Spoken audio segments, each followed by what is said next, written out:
प्रयागराज सलैया साहित्य संसार में आपका स्वागत है। खैर मकदम है। मनुष्य बहुत जल्दी निराश होता है। इसी विषय पर फिर निराशा क्यों नामक कृति बाबू गुलाब राय ने लिखी और कई कई बिंदुओं से कई कई पाठों से उसे प्रामाणिकता के तौर पर आध्यात्मिक और लौकिक दोनों जगत से सिद्ध करने का एक व्यवस्थित प्रयास किया है। आज आपके सामने सत्ता सागर पाठ के माध्यम से इस विषय वस्तु को नए रूप में और एक विशिष्ट रूप में अपनी निर्देश दिशा को रखने की कोशिश करते हुए सत्ता सागर का वाचन करता हूँ। एक ही तो असीम उल्लास विश्व में पाता विविधाभास, तरल जलनिधि है हरित विलास, शांत अंबर में नील विकास। संसार के सभी महासागर एक छोटी सी लहर हैं। उसी सत्ता सागर के हम एक ही बुदबुद हैं। हम उस सागर के न भीतर हैं और न ही बाहर। उस महासागर के जल कण हैं। जल बिंदु जलधि से भिन्न नहीं और सिंधु भी बिंदु से भिन्न नहीं। बिंदुओं को छोड़कर भला सागर कहाँ।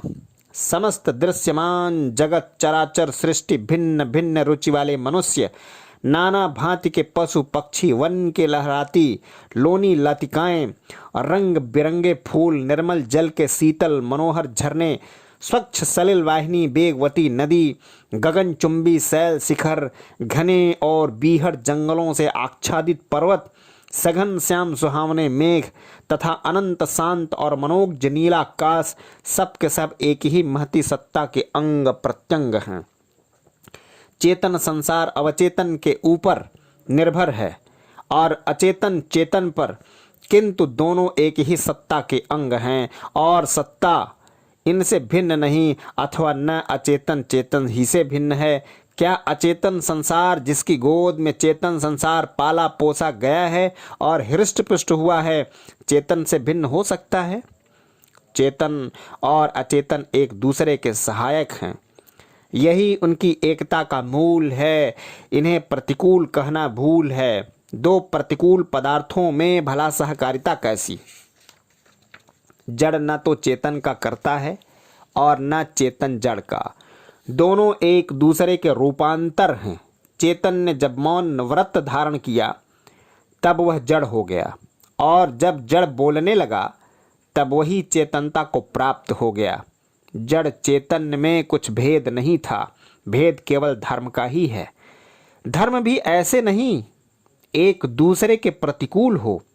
सहयोगिता ही उनका लक्षण है। एक दूसरे की पूर्ति करते हैं। स्त्री पुरुष की भांति एक दूसरे के सहायक हैं। दो होते हुए भी एक हैं। दोनों ही मिलकर सत्ता को पूर्णांग बनाते हैं।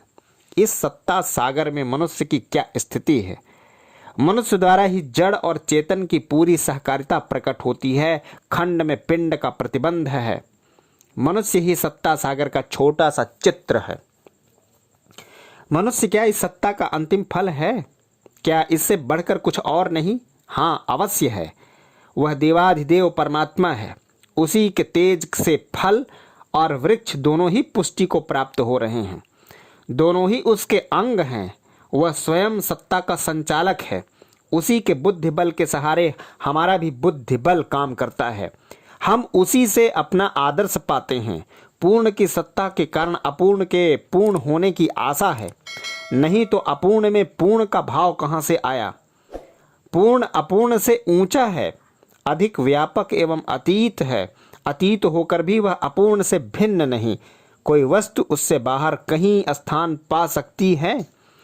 इसी आपत्ति के कारण संसार असत बतलाया जाता है। किंतु अपूर्ण से अपूर्ण, क्षणिक से क्षणिक नितांत असत नहीं हो सकता। इसके विचार में तो वह अवश्य सत्ता रखता है। स्वप्न और काल्पनिक वस्तु भी मानसिक सत्ता रखती है। यदि मन असत है तो उसके साथ चित्त और बुद्धि भी असत है और फिर सत भी असत हो जाएगा। ईश्वर की कोई भी वस्तु असत नहीं, क्योंकि उससे कुछ भी बाहर नहीं। प्रत्येक वस्तु अपना विशेष स्थान रखती है। व्यापक दृष्टि से सबका उचित स्थान प्रकट हो जाता है। मनुष्य का एक अपूर्ण स्थान है। मनुष्य में जड़ और चेतन की एकता है, वह अपूर्ण है, अतः पूर्णता की ओर दौड़ा चला जा रहा है। उसी में पूर्णता की झलक मिलती है। उसी के अस्तित्व से जड़ की जड़ता और चेतन की चेतनता का आभास होता है। मनुष्य के ज्ञान ही से इस बात का अनुमान होता है कि यह विचित्र संसार प्रत्यक्ष मात्र से सीमाबद्ध नहीं, वरन इसके आगे भी कुछ है। मनुष्य की आशाएं और उच्च आदर्श उसे परिमित की ओर से अपरिमित की ओर मोड़ ले जाते हैं। इन्हीं से हमें दीवार के उस पार की झलक मिलती है। यदि हम पीछे की ओर देखते हैं तो सहस्त्रों वर्षों की संचित संपत्ति हमारे लिए प्रस्तुत है। केवल उठा लेने भर की देर है। यदि आगे की ओर दृष्टि डालते हैं तो अनेक संभावनाएं हमारे लिए विद्यमान हैं। अपने शरीर द्वारा सारे जड़ जगत से हमारा संबंध है। हमारे ज्ञान और आदर्शों द्वारा पूर्ण अखंड परमात्मा से हमारा योग है।